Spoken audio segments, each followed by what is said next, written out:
Di video kali ini gue ingin mereview anime.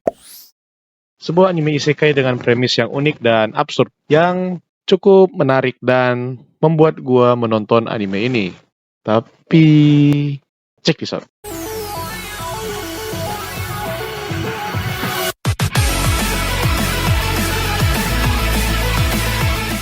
Bercerita tentang seorang pekerja kantoran bernama Sato Ryota yang muncul sebagai drop item dari slime di sebuah dungeon. Dia bertemu dengan seorang gadis bernama Emily yang merupakan seorang petualang yang sedang farming di dalam dungeon.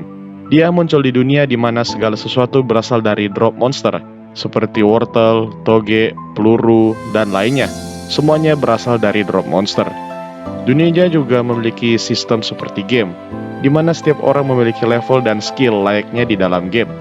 Ryota memiliki drop rate yang sangat tinggi, hingga membuat dia bisa mendapatkan item yang lebih baik daripada orang lain, dan bahkan drop item yang hanya dia sendiri yang bisa dapat.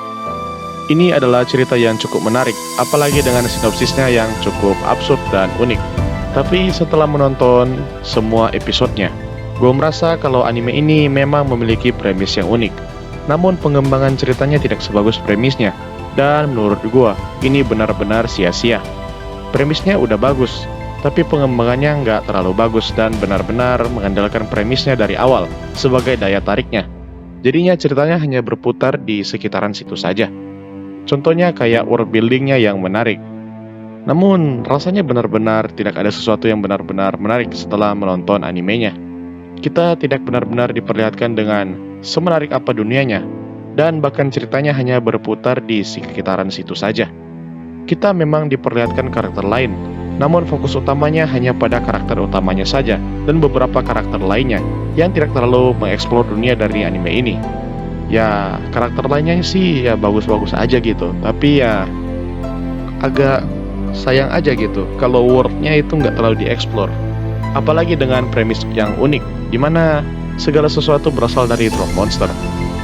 Ambil contoh kayak anime isekai Nonbiri, di mana walaupun karakternya banyak, tapi porsinya masih ada dan cukup untuk menggambarkan dunianya seperti apa.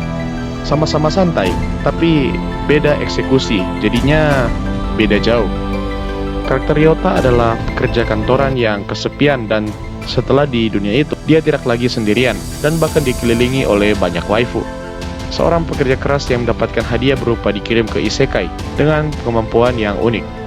Ya, ini benar-benar sebuah anime fanservice yang gua rasa bakal laku-laku aja di Jepang.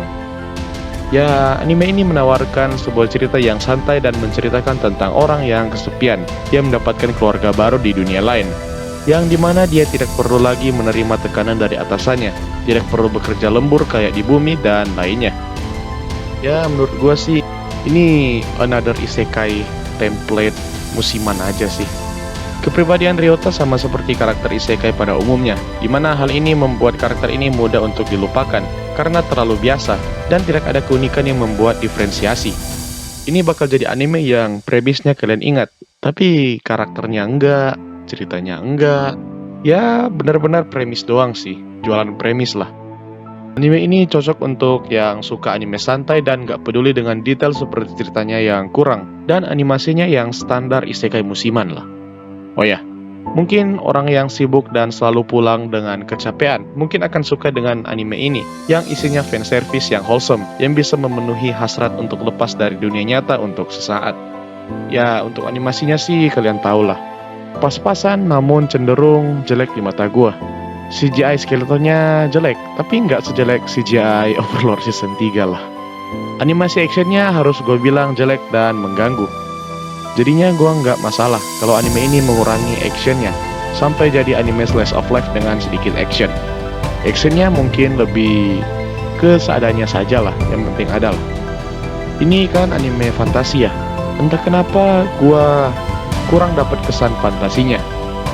Mereka berlatar di medieval fantasy, namun entah kenapa terasa datar aja dan nggak terlalu ada kesan fantasinya. Kurang kena lah feel dari dunia fantasinya. Dan inilah menjadi kekurangan fatal, apalagi anime ini bertemakan fantasi. Ya, gua tahu ini agak jauh ya, tapi kalau kita ambil Mushoku Tensei, itu feel dari anime fantasinya dapat banget tuh. Gua nggak tahu ya, apakah karena animasinya, atau karena pewarnaannya, atau karena art style-nya.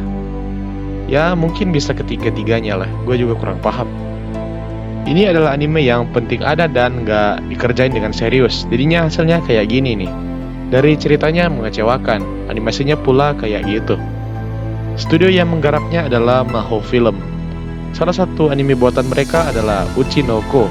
Adalah anime fantasi dengan sentuhan fantasi yang lebih berasa dibandingkan dengan anime ini. Entah kenapa ya.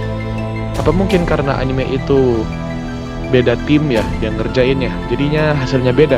Atau karena budget? Atau karena deadline? Gue juga kurang tahu tuh. Untuk musik menurut gue benar-benar mati dan benar-benar nggak ada efeknya. Ini menjadi salah satu faktor kenapa feel fantasinya kurang berasa. Opening songnya berjudul Chase Me by Nora Konya Amo Machikara, dan ending songnya berjudul Tamborin no Naru Oka by Airi Miyakawa. Kesimpulannya, anime ini nggak terlalu rekomen untuk ditonton, dan mending nonton yang lain aja deh. Untuk skor akhir, gua akan kasih 4/10. Bagaimana menurut kalian? So, that's all for today. Hope you like it and see you next time.